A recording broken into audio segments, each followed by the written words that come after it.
ಇತ್ತ ಪ್ರಜ್ವಲ್ ರೇವಣ್ಣ ವಿರುದ್ಧ ಅತ್ಯಾಚಾರ ಆರೋಪಕ್ಕೆ ಸಂಬಂಧಪಟ್ಟಂತೆ ನಾಳೆ ಆರೋಪಿ ಪ್ರಜ್ವಲ್ ರೇವಣ್ಣನಿಗೆ ಜಾಮೀನು ಭವಿಷ್ಯ ನಿರ್ಧಾರ ಆಗುತ್ತೆ.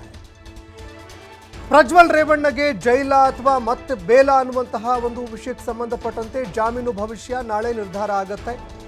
ಹೊಳೆನರಸೀಪುರದಲ್ಲಿ ಕೇಸ್ ದಾಖಲಾಗಿತ್ತು. ಪ್ರಕರಣಕ್ಕೆ ಸಂಬಂಧಪಟ್ಟಂತೆ ಜಾಮೀನಿಗಾಗಿ ಅರ್ಜಿ ಸಲ್ಲಿಕೆ ಮಾಡಿದ್ದಾರೆ.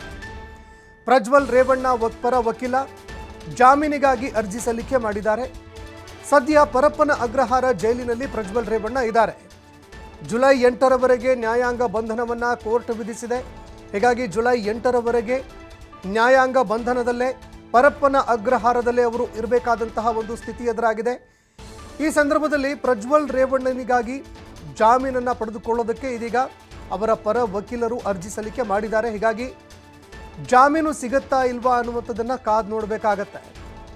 ಇನ್ನು ಮತ್ತೊಂದೆಡೆಯಲ್ಲಿ ಈ ಪ್ರಕರಣಕ್ಕೆ ಸಂಬಂಧಪಟ್ಟಂತೆ ಅವರ ಪರವಾಗಿ ವಕೀಲರೇನಿದ್ದಾರೆ, ಪ್ರಜ್ವಲ್ ರೇವಣ್ಣ ಪರ ವಕೀಲರು ವಾದ ಮಂಡನೆ ಮಾಡ್ತಾರೆ.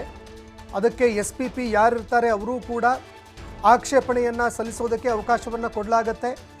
ಹೀಗಾಗಿ SPP ಯಾವ ರೀತಿಯಾಗಿ ವಾದ ಮಂಡನೆ ಮಾಡ್ತಾರೆ, ಅದೇ ರೀತಿಯಾಗಿ ಪ್ರಜ್ವಲ್ ರೇವಣ್ಣ ಪರ ವಕೀಲರು ಜಾಮೀನನ್ನು ಕೊಡಬೇಕು ಅಂತ ಯಾವ ರೀತಿಯಾಗಿ ವಾದ ಮಂಡನೆ ಮಾಡ್ತಾರೆ ಅನ್ನುವಂಥದ್ದನ್ನು ಕಾದು ನೋಡಬೇಕಾಗತ್ತೆ.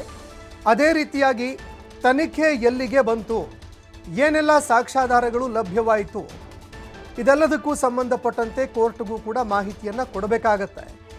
ಇನ್ನು ಅದೇ ರೀತಿಯಾಗಿ ಪ್ರಕರಣಕ್ಕೆ ಸಂಬಂಧಪಟ್ಟಂತೆ ಪ್ರಜ್ವಲ್ ರೇವಣ್ಣ ಮತ್ತೆ ಜೈಲಿನಲ್ಲೇ ಇರಬೇಕಾಗತ್ತಾ ಅಥವಾ ನಾಳೆ ಜಾಮೀನು ಸಿಗುತ್ತಾ ಅನ್ನುವಂಥದ್ದನ್ನು ಕಾದು ನೋಡಬೇಕಾಗತ್ತೆ.